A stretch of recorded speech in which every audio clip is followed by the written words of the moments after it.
Sebagai seorang istri, wajar bila kecemburuan datang ketika suami menyebut-nyebut nama perempuan lain. Sayyidah Aisyah radhiyallahu anha pernah suatu ketika terbakar api cemburu karena merasa dirinya dibandingkan dengan Sayyidah Khadijah radhiyallahu anha, istri pertama Rasulullah Shallallahu Alaihi Wasallam.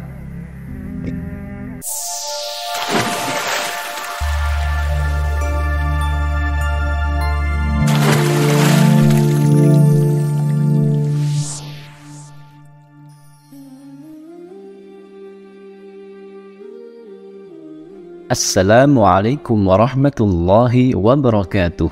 Alhamdulillah wassalatu wassalamu ala rasulillah. Sahabat Kalam Turas, ikhwani fillah yang dirahmati Allah, pada kesempatan kali ini kita akan membahas tentang kisah Rasulullah Muhammad sallallahu alaihi wasallam yang tidur di depan pintu rumah karena pulang kemalaman. Kisah Rasulullah Shallallahu Alaihi Wasallam yang tidur di depan pintu rumah karena pulang kemalaman adalah kisah teladan yang patut menjadi pelajaran bagi para suami.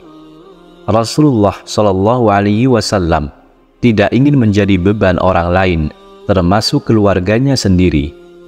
Kitab Dzurratun Nasihin merawikan kisah bagaimana Rasulullah Shallallahu Alaihi Wasallam dan Sayyidah Aisyah berumah tangga, tentang Rasulullah Shallallahu Alaihi Wasallam yang tidur di depan pintu tersebut.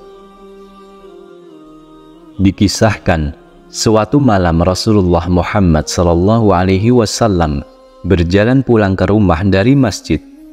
Sesampainya di rumah, Sayyidah Aisyah rupanya sedang tertidur lelap. Beliau lantas berupaya agar istrinya itu tidak tersentak bangun. Dengan perlahan-lahan Rasulullah Shallallahu Alaihi Wasallam membuka pintu rumah sehingga membiarkan istrinya beristirahat.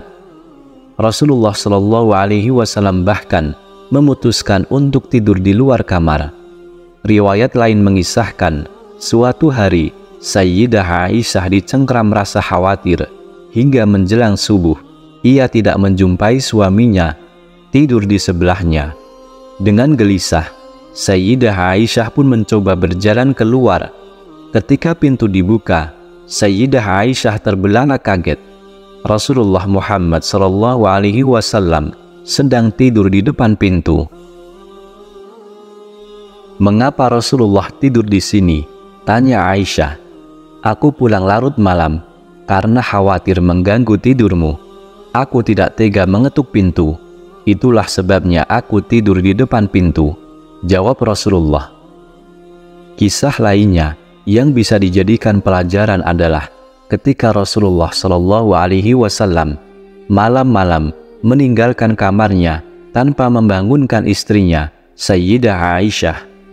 Rasulullah Shallallahu Alaihi Wasallam memutuskan untuk beranjak dari tempat tidurnya.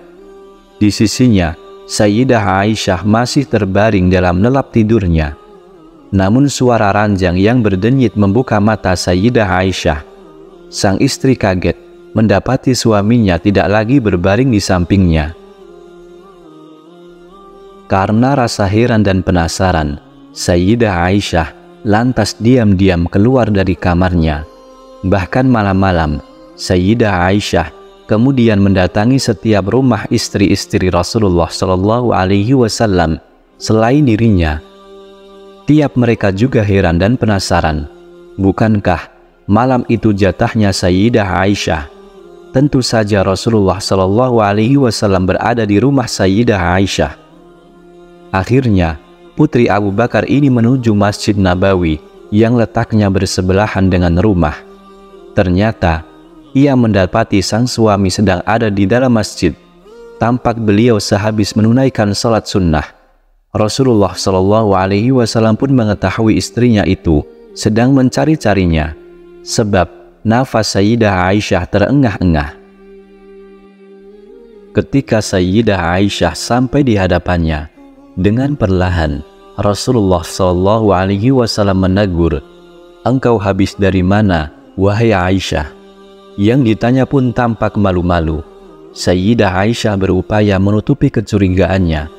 Rasulullah Shallallahu Alaihi Wasallam pun dapat menebak perasaan istrinya itu. Dengan tersipu malu, Sayyidah Aisyah pun berkata, "Bagaimana mungkin tidak curiga, wahai suamiku, engkau pergi dari kamar kita tanpa permisi?"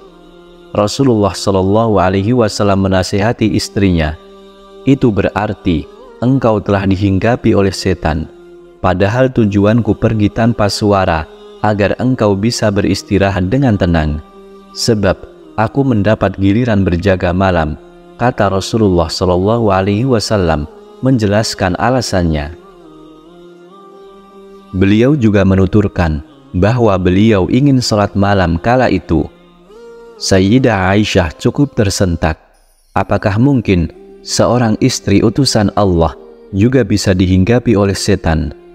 Rasulullah Shallallahu Alaihi Wasallam menjawab, "Sesungguhnya setan itu mengalir dalam diri manusia, mengikuti urat darahnya, dijadikannya dada manusia itu sebagai tempatnya, kecuali orang-orang yang dilindungi oleh Allah Subhanahu wa Ta'ala."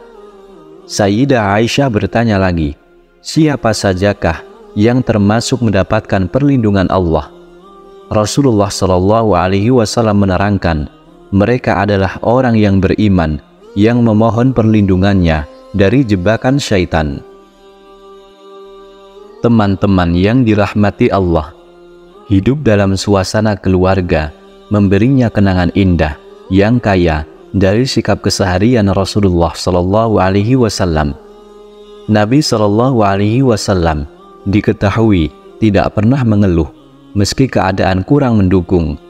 Hatinya sangat lapang. Pernah suatu ketika saat Rasulullah Shallallahu Alaihi Wasallam tidak mendapati makanan apapun untuk sarapan di meja dapurnya. Seketika Nabi Shallallahu Alaihi Wasallam berniat puasa untuk hari itu. Rasulullah Shallallahu Alaihi Wasallam adalah suami dan pribadi yang sangat sabar dan tidak banyak protes terhadap istrinya. Beliau juga sangat sopan dan tidak pernah satu kali pun mencela istrinya.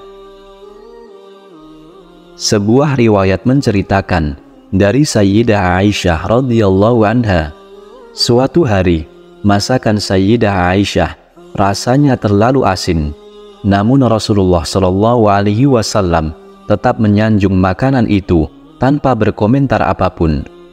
Sajian tersebut juga habis dilahapnya. Belakangan Sayyidah Aisyah mencicipi makanannya dan sadar akan rasanya yang terlalu asin. Teman-teman yang dirahmati Allah, sebagai seorang istri, wajar bila kecemburuan datang ketika suami menyebut-nyebut nama perempuan lain. Sayyidah Aisyah radhiyallahu anha pernah suatu ketika terbakar api cemburu karena merasa dirinya dibandingkan dengan Sayyidah Khadijah radhiyallahu anha, istri pertama Rasulullah Shallallahu Alaihi Wasallam. Dari sinilah peran Rasulullah Shallallahu Alaihi Wasallam membimbing istrinya itu agar rasa cemburu tidak meningkat ke emosi yang tidak perlu. Sanjungan terhadap Sayyidah Khadijah tidak berarti menafikan peran satu istrinya yang lain. Rasulullah Shallallahu Alaihi Wasallam sebagai seorang suami mampu mengubah kecemburuan istrinya menjadi cinta kasih. Sayyidah Aisyah radhiyallahu anha merupakan wanita yang cerdas dan beruntung. Kebersamaan dengan Rasulullah Shallallahu Alaihi Wasallam merupakan upaya belajar sepanjang hayat. Saat salah seorang sahabat bertanya, seperti apa akhlak Rasulullah Shallallahu Alaihi Wasallam, Sayyidah Aisyah menyebutkan bahwa Rasulullah Shallallahu Alaihi Wasallam adalah Al-Quran berjalan. Maknanya, kehidupan Nabi Muhammad Shallallahu Alaihi Wasallam selalu sesuai dengan perintah Al-Quran. Pada suatu malam, Sayyidah Aisyah radhiyallahu anha begitu heran mendapati suaminya sholat sunnah berpuluh-puluh rakaat. Bahkan kaki Rasulullah Shallallahu Alaihi Wasallam tampak bengkak-bengkak karena itu. Sayyidah Aisyah pun bertanya, "Mengapa engkau melakukan ini ya Rasulullah? Bukankah engkau sudah dijamin masuk surga kelak oleh Allah Subhanahu wa Ta'ala?" Apa jawaban beliau? Rasulullah Shallallahu Alaihi Wasallam dengan nada haru berkata, ibadah salat ini sebagai upayanya memanjatkan rasa syukur kepada Allah Subhanahu wa Ta'ala.